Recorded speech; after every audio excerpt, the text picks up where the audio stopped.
Well, good evening, everybody. I think I met everybody. Did we? We didn't get to see Penny. you yesterday, did we? I didn't see you, Okay. but I was there. Oh, that's right. That's right. Sorry about that. I'm Ben. Okay. Nice to meet you. So I'm going to kick off the training this morning, and I'm going to talk to you a little bit, or this morning. It's okay. It's a long way time difference, I tell you right? what, as we were driving in yesterday, I literally said, I asked Keith, I was like, what day is it? And then as soon as I said that, Randy goes, what city are we in? That's exactly how it feels.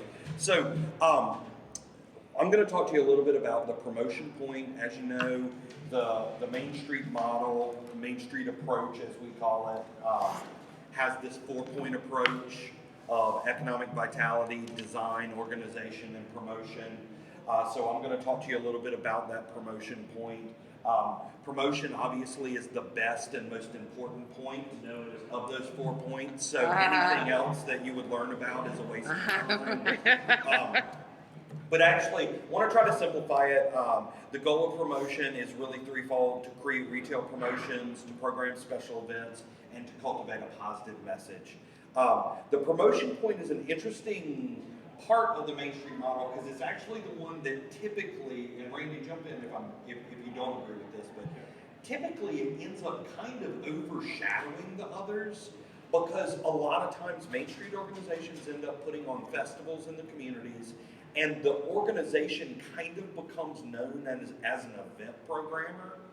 And it sometimes overshadows some of those other strategic functions from design-related services and economic development services that they might typically be doing. So we want to be real mindful of that balance because it is important to really manage those.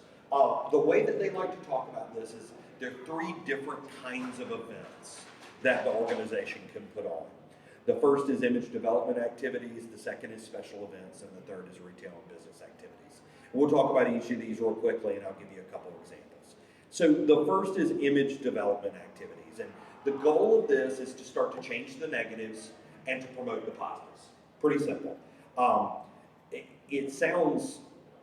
It actually sounds a little bit nebulous, but once you get into it, this is everything from developing merchandise.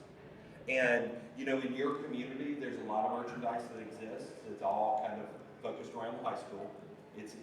There are a lot of Panthers going on. But also just being able to have things to show that connection that somebody has to their community. Something else that you might do is things like promotional brochures. I always kind of talk about this idea of merchandise in that we want our businesses to profit off of the connection that people have with the community. Oftentimes it's almost like we villainize profit.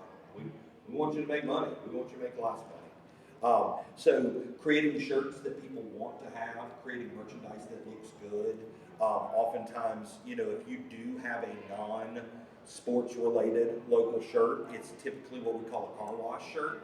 It's got like 9,000 logos on the back, and it's so ugly that you only cut the grass or paint in it. So having things that are really kind of merchandise driven and kind of consumer driven is important. Some other things that you can really do is use signage and use images in the community to help change the tone of available properties and opportunities exist. I will say, and this is a little bit negative, but one of the things that stuck out yesterday as we were walking around, and I'm not sure exactly which building it was, but as we were walking around, there was one building that's for rent. It's obviously been for rent for a very long time because they put vinyl for rent letters on the outside of the glass in a permanent fashion. The vinyl letters have started to come off. About 6 years worth of dirt is now stuck in the. That's not the way that a prospect is going to look and say, wow, that's the location I'm going to use to take a chance. Right. When you walk in. I always share the story. The community that I grew up, Greenville, South Carolina, we had this great, like, underground space where you're walking on the sidewalk and then you have to walk down the stairs to go to it. And when it was mid-90s and it came up available and it said property available, and it was like bookstore, restaurant, and then it said Cheers Bar, question mark, because it was that same entrance that a Cheers would have had. So, you know, being able to kind of connect and excite people about that opportunity. One of the other things, I will give you total props. We didn't hear anybody yesterday complain about parking. Our goal as Main Street organizations is to create parking problems. We want to have more consumers than we have parking spaces, right? But one of the cool things that Main Streets has started to do is they started to kind of own that dialogue. We create little business card maps that highlight all the parking that's available and that kind of stuff. One of the things that's a little interesting is as you think about reconfiguring some of your space, I mean, one of the things we talked about with the dugout is possibility of reclaiming some space, introducing outdoor dining, and that might be perceived as taking away certain parking amenities. So how do you kind of navigate that and have those amenities? Can I teach them a phrase? Absolutely. If anybody gives you hassles about parking, here's your logic. You either have a parking problem or you have a downtown problem. Yeah. If you don't have a parking problem, you have a downtown problem. That's a much harder problem to fix. Yes. So a parking problem is actually a good thing. Absolutely. There's never Absolutely. been a good downtown that didn't have a parking. And just, and I'm showing these not because you're necessarily going to need this, but I always like to spur creative thinking. Image building is anytime you identify a negative interaction that somebody might have with your community, and then you think creative ways to work around that.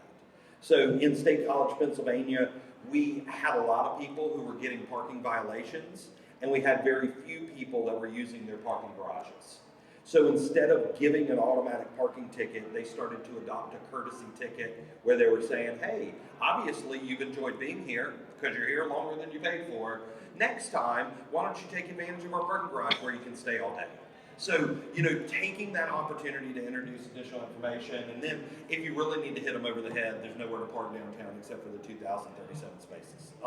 You know, it's okay to be sarcastic when need be. Yeah. In some communities, we deal with really negative perceptions and misperceptions. We were in San Pedro, California, and people kept talking about how unsafe it was. And yet, as Randy and I walked around, we saw people walking all the time. We saw, you know, families walking together. So we wanted to kind of hit that head on. From there, we move into special events.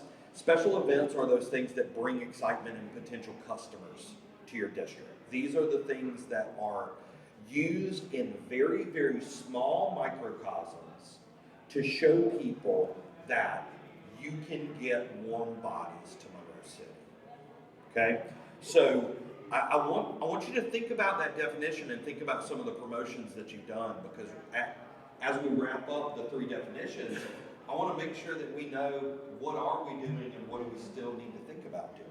So a couple of these really are our festivals. This is something that we came up with in Athens, Alabama. It's called the Grease Festival. A little play on words there. It's a celebration of all things deep fried. So they do a lot of toga wearing. But again, this brings people from throughout the region to come explore Athens. Community, and you're going to hear a little bit about this, I think, in a minute with Randy, but Art Fields in Lake City, South Carolina. Art Fields is a great arts festival that brings people into the community. In Ellensburg, Washington, they do a thing called Buskers and the Bird, where they really bring the streets to life and they introduce people. Typically, if you're having to close the street down, it's a special event. You're really going over the top. Now, there's some other things that are kind of confusing sometimes. Trick-or-treat events. If you've ever owned a downtown business, trick-or-treat events are not necessarily fun for you. And this idea that they're going to make the cash registers ring, that's not really how that works. That doesn't mean they're bad. It just means you have to understand what it is that you're doing here. It's a gift back to the community. It is a long-term investment instead of a short-term return. The exact same thing with a lot of our holiday events, our Christmas tree lightings, things like that. So then the final category is our retail and business activities. This is what makes the cash registers ring. These are the promotions that really help the Main Street organization and the business community to have a good relationship. You can get really creative with these. I would say that your strolls fall into this. Um, I'm a big believer that on retail type events, the reason that street closures are weird is because they create an atypical environment. I like retail events where you're truly teaching a consumer to interact with the district the way that it exists. We came up with this event called Saving Mother's Day in Fairmont, West Virginia, where they had 12 different businesses in downtown. They had a local florist. The florist provided a different kind of flower to each business. Have you? That's awesome. The last one we got very happy with put down with the florist, and she felt like it was taking the money away from her. Gotcha. Well, so But yeah, we done it, but you go to each business And and. gather a find flower. a weird spot, because you had to go through our business to find the flowers Perfect. from the person. And then, but we just called it building your Christmas or your Mother's Day photo. fantastic. I love And that. it worked really well. It got brought a lot of people in. Some people didn't even know about it when they come in from other towns and they got a flower and they're like, oh, well, we didn't come for that. Or, Nice. You know, yeah, so it That's was great. fun. That's great. In the same category as your wine walks, strangely, people like to go to multiple locations and consume alcoholic beverages. And one of the weird things about wine walks is a lot of times we lose focus on them being retail events, and making sure that you have the opportunity to sell. That's an important part of this. Same thing with our art walks, having, whether it's live performers or you're having art located in multiple stops, getting them into the retail establishments. And then of course restaurant week events where you're highlighting the food and you're really kind of inviting people to explore and taste different flavors. And then of course we have our extended hours campaigns. These are, if you've ever owned a business, this is not fun. It's not a fun conversation to have. You have one side that's like, well, it's easy, just stay open later. And there's another side that's like, well, I actually love my family and would like to see them every now and then. 12 hours in the first Right, place, yeah. exactly. So one of the big things, and we'll share this with you, but it's is setting the appropriate expectations. It takes about 3 years to change consumer behavior. Luckily, the combination of your remoteness and the size of your community, I would say that you already have a pretty good connection with your local market, but anytime you're planning an extended hours campaign, you just want to make sure to manage expectations. Typically, they I last. know when you done the Christmas walk, we were open, late, and it was very good, and yeah, we were dead the next day, but it was very nice. Right. The goal is to change consumer behavior. Typically what happens is people decide they're going to stay open the third Thursday of every month, and that lasts about 3 months. And then they're like, well, we're staying open, but nobody's here. And it's like, really? This isn't Field of Dreams. Like, this is, you actually have to truly reprogram customer behavior. So that'll be something to kind of factor in. But again, you're a small community, you've got a small population, want to make sure that you're using those events and using those volunteer resources in a way that's beneficial to the business community. And then one of the other things that we want to show and kind of share is this idea of thinking about your entire year and the events that you put on very strategically. So what you're seeing here is 3 different colors to signify the 3 different types of events. That kind of weird yellow line is, you can kind of draw a line of what you think your business might be like over the course of the year. Now, this line is actually a line that I drew over in Kirksville earlier in the week because, of course, in the middle of the summer, all the students leave. Well, you're a community that serves as a gateway to lake traffic. You might actually find that instead of taking a summer dip, you take a summer bump. So, understanding when is business good, when is business slower, and how should you use your events? Should you use your events to maximize the peak times, or should you use your events to help increase the weak times? So being able to go after that, I think, is really important. And then the next thing that I want to share is really more about whole organization communication. Main Street is really good at being effective and really horrible at telling its story. We've been around for over 40 years, and people still don't know what Main Street is. So that's one of the things that's, it's a little frustrating. It's frustrating as you're involved when you're like, oh, I'm serving on the local Main Street board, and they're like, what in the world is that? So I want to give you a quick history lesson if we we rewind back to 1977. The National Trust for Historic Preservation was having trouble convincing building owners to restore historic buildings. They were fighting urban renewal, they were fighting demolition. So their goal was a preserved building, and the thing that they wanted to have happen was a property owner to make an investment, okay? So the thing that they realized was you need to have a strong economy to be able to convince that building owner to make that investment, right? Makes sense. So what they accidentally did was invent holistic economic development. They were sitting in a hotel room, they said 3 points seems too simple, 5 points is too complicated, so they came up with this 4-point approach, and it's kind of gone from there. But Main Street really is the pioneers of modern economic development. They're the ones that are going out, and they're kind of, it makes sense. You're looking at how the place feels, you're bringing people in and introducing them, you're working with prospects in economic development, and you're telling the community and having them support it. So we're bad at telling that story. We oftentimes do that through things like mission statements. Have y'all done that yet? Yes, sir. How many months did that take? Did y'all do it in one meeting? Yes, sir. Y'all, I figured y'all did. The Or interesting less. thing, do you remember it? Do you have it memorized? No, sir. Good. That's not our elevator speech. You don't have to have it memorized. A mission statement really is more of an internal document anyway. The big thing that we want you all to think about is why. Why are you doing this? When you tell somebody that you're involved in downtown Monroe City, if they say, why are you doing that? What would you say? You just got recruited. Why are Because you Debbie doing said, it? come on. Bring more business to town and Okay. get our Main Street full of businesses. Bring back the community. Bring back the community. Don't Okay. want to- Yeah. Yeah. Anybody else? Why are you doing it? Why are you putting the time in? Me, because I grew up here and I want to see my town be a successful town and Not not die a, out. yeah. you know, Perfect. yeah. Absolutely.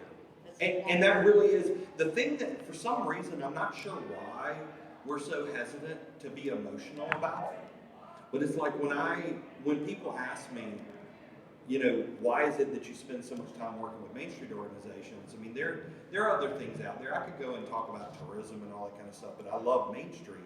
And when they ask me why I do this, it's like, I have 5 kids, and I believe that being connected to your home makes a grounded person, and a grounded person makes a great citizen. And that's why I give my time, and that's why I contribute, because I believe in this. Well, we need to not just focus on that what we're doing and how we're doing it, but focus on why we're doing it. A couple examples there, what are we doing? We're trying to preserve these buildings. We're trying to make sure that these unique structures that only Monroe City has don't go away. Well, how are we doing them? Well, we launched a facade grant program. Why are we doing it? We're doing it because nobody else has these buildings. There is not another place that looks like this. So that's that emotion that people connect with. Same thing, we're putting on events. Why? Because we want to create vibrancy. What are we doing? We're putting on events and festivals. Why? You come, you experience it. It's like, you know what? I think maybe I want to try this. I think I want to take a step. Now, order matters. This is a weird concept, but believe it or not, in 2019, when you start with information and data and truth, people don't believe it. It's not even that they don't want to know it. It's that they don't believe it. We have this whole world of fake news. It's like, oh, well, where did those numbers come from? And so this idea of emotions before data, that is the way that you open the door to be able to communicate.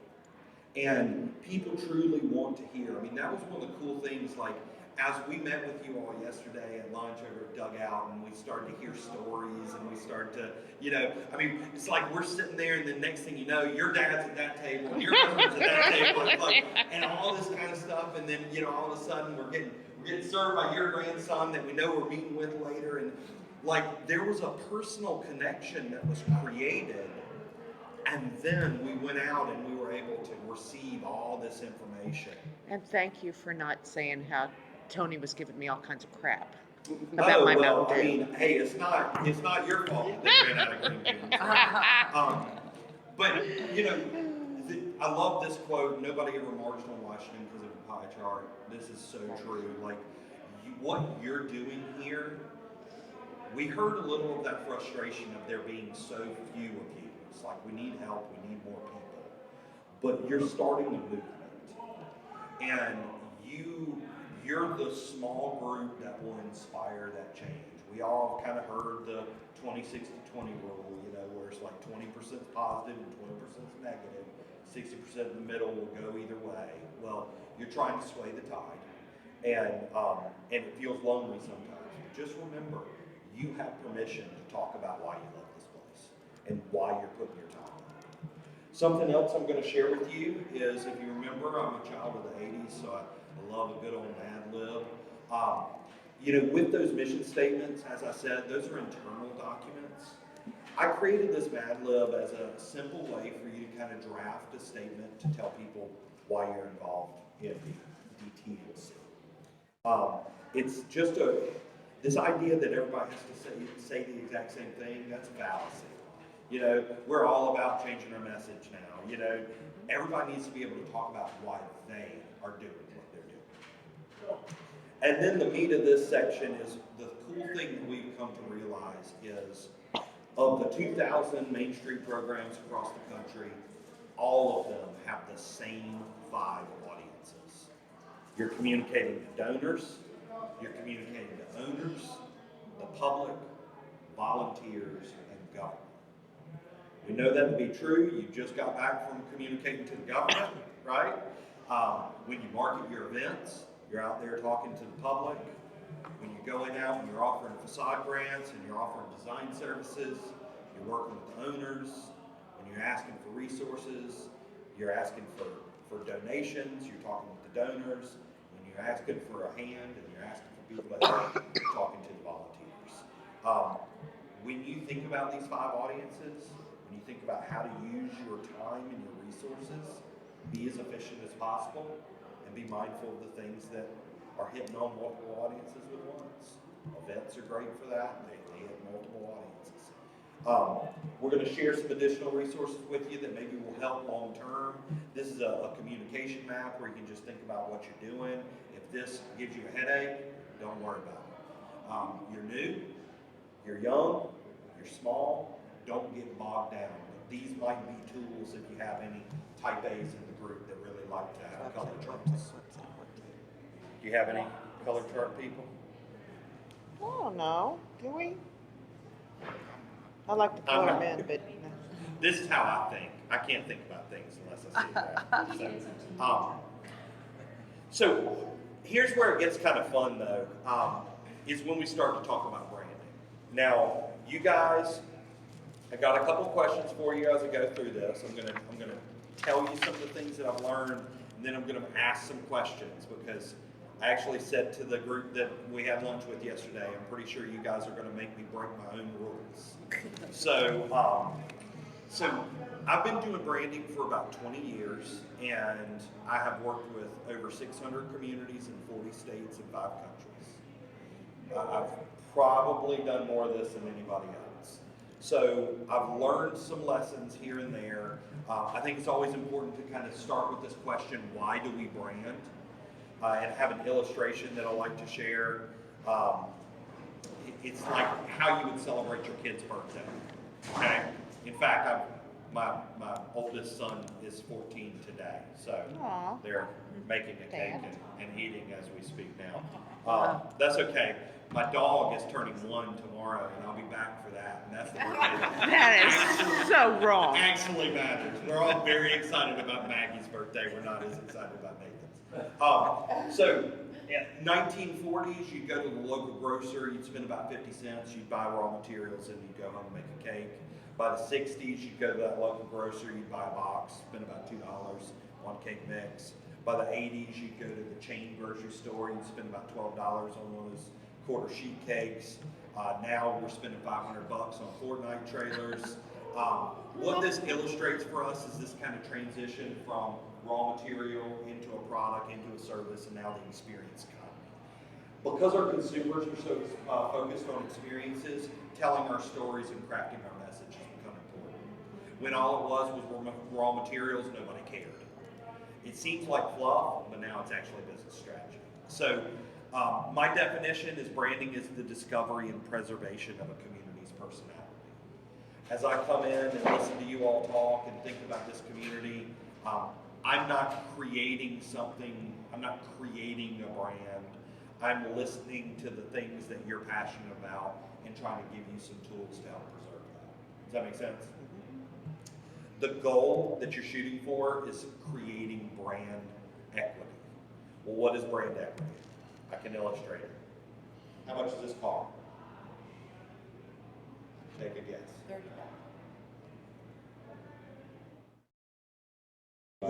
$25,400.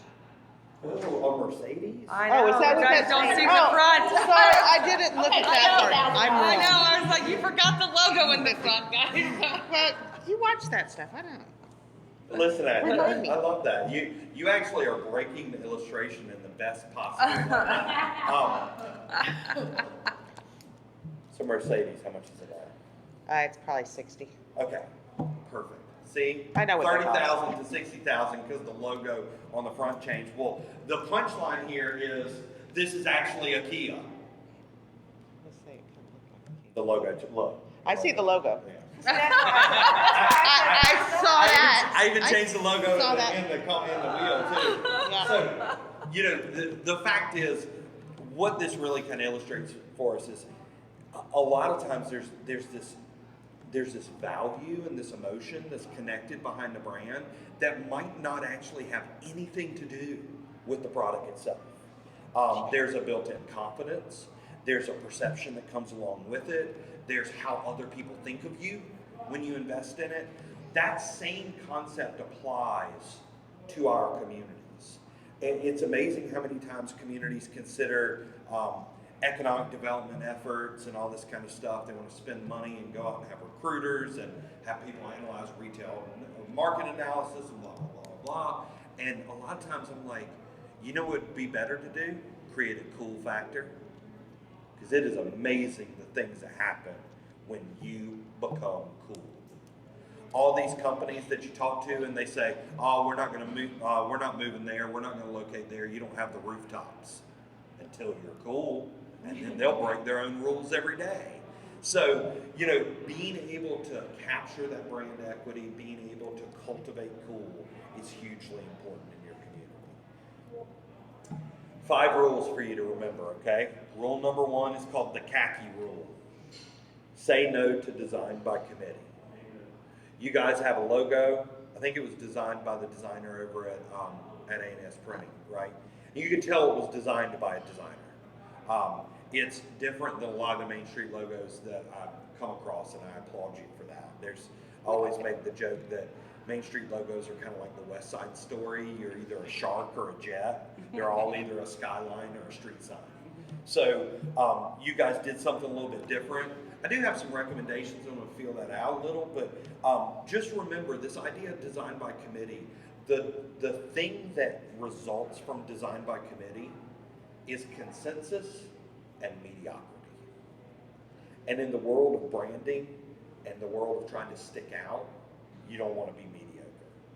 If we all sat around this table and came up with one and only one outfit that we would wear for the rest of our lives, chances are we're going to wear khaki pants. Probably going to wear like a blue polo shirt, and then we'll end up looking like we work at Best Buy, right? So we want to avoid that consensus when we talk about sticking out. I've got a quick example for you. This is something that we did in Kittitas County, Washington. This is the first place east of Snoqualmie Pass. This is where the gray of Seattle stops, and you actually get to see the colors of the sky again. So we came up with this whole idea of live life in color. Well, what did they do?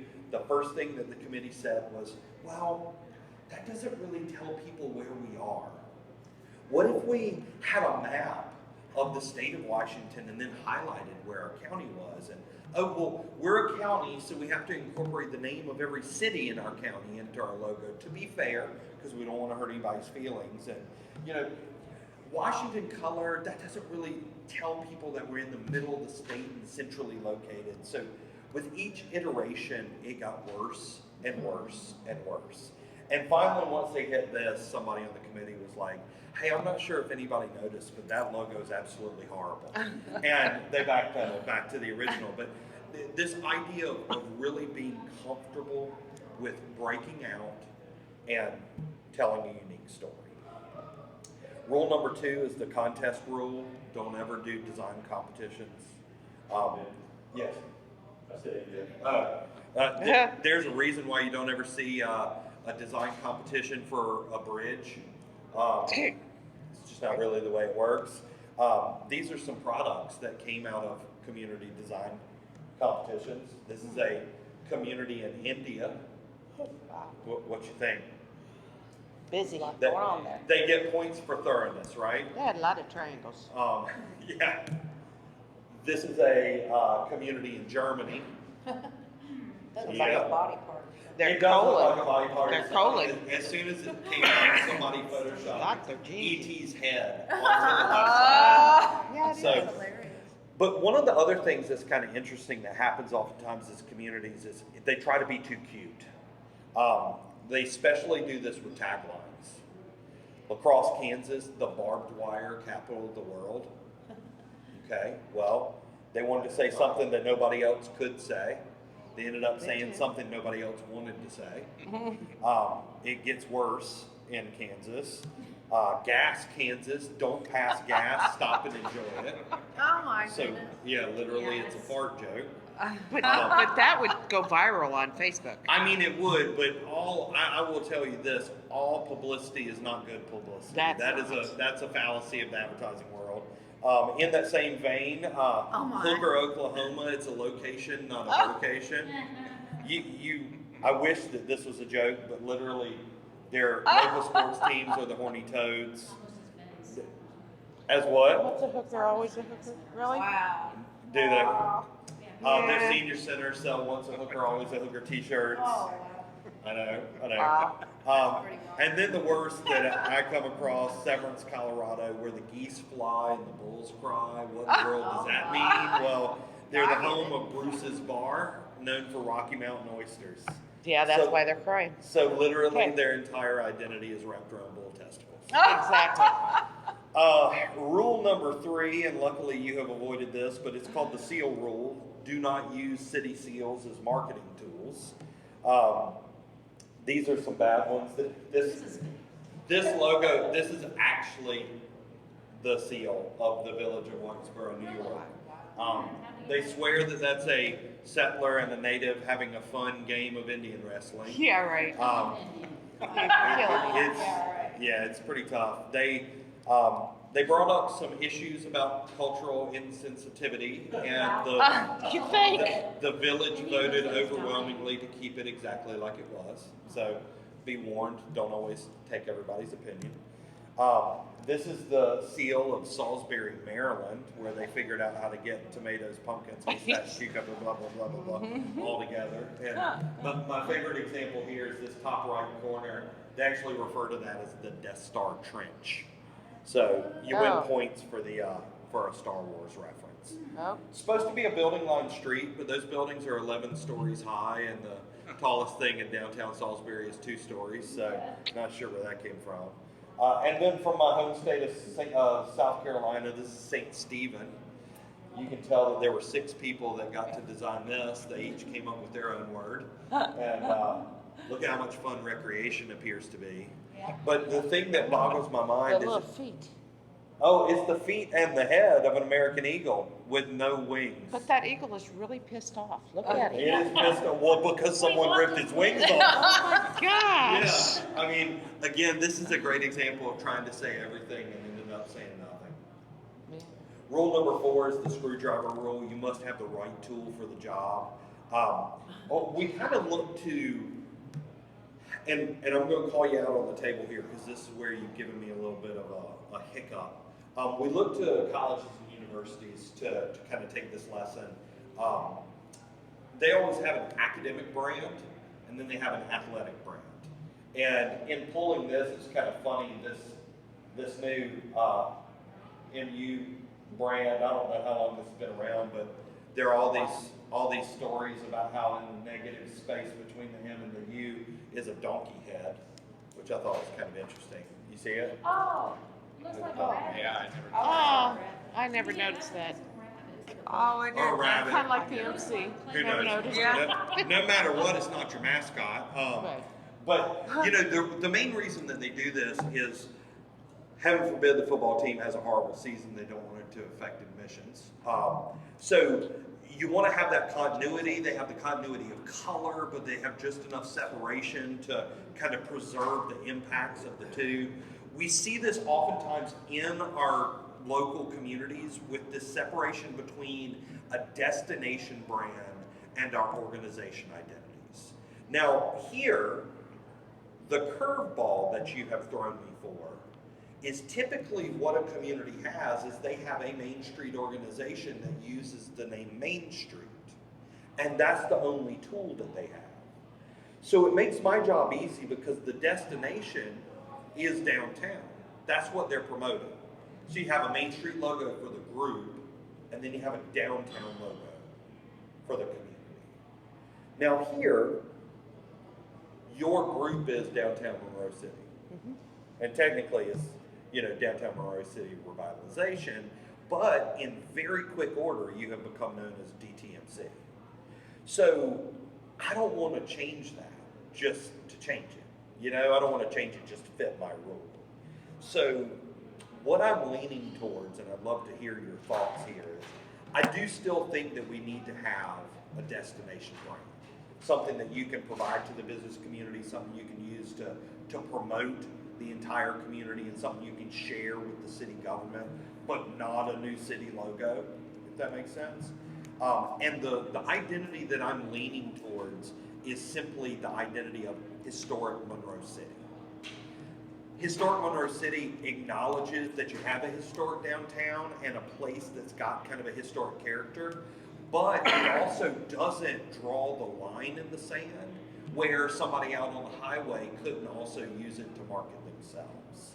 Because the fact that you are historic is an attribute that the whole community shares instead of a geographic designation.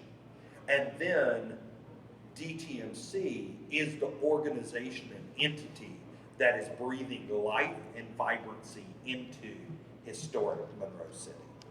Does that make sense? 10 years ago when we started our store, I did a brochure for just downtown. Right. And I went into all the businesses and I took like a picture of what they had and did that, and it was for downtown Monroe City, historic downtown Monroe City. Yeah. And it was a 3x, it was a threefold. Right. We just did it for the ones that were on it at that time, which you probably have a couple less now. But yeah, I just did that. Like each business donated $50, and I think I got 300 Gotcha. brochures for it. I just Yeah. divided it up how much it cost. Yeah. Okay. So yeah, and I mean it went over real well. Good. It's just people don't like to continue. Right. Does that make sense? Does that pique any heartburn or anything? No, I see what you're trying to say. I get what you're trying to say. I'm not sure I'm big on the word historic. We are not St. Charles. St. Charles, Missouri, Right. is so totally historically captured the state, I think, more so than any place else. By the way they look, their cobblestones, they're everything. And I completely get what you're saying, but I'm also here to say you can declare yourself historic, without going through and making everything yielding. It's one thing to say you're historic, it's another thing to put all of your eggs in the historic. That's not what I'm afraid of. suggesting. I'm simply suggesting kind of terminology. There are things, because we're in a rural area. Right. Where St. Charles goes from very historic to very commercial to you know, from. But their downtown is It is. is Yeah, historic. absolutely. There's so. It's awesome. Father Tompkins, you know, out there at the Rush Creek Church, it's not, 10 miles away now. I mean, there's things that can draw if we would just all work together, I think, to make it more historic. I hear your concern. I tell you, I'm comfortable with what I'm thinking, and again, this fits into what I'm going to illustrate and show tomorrow.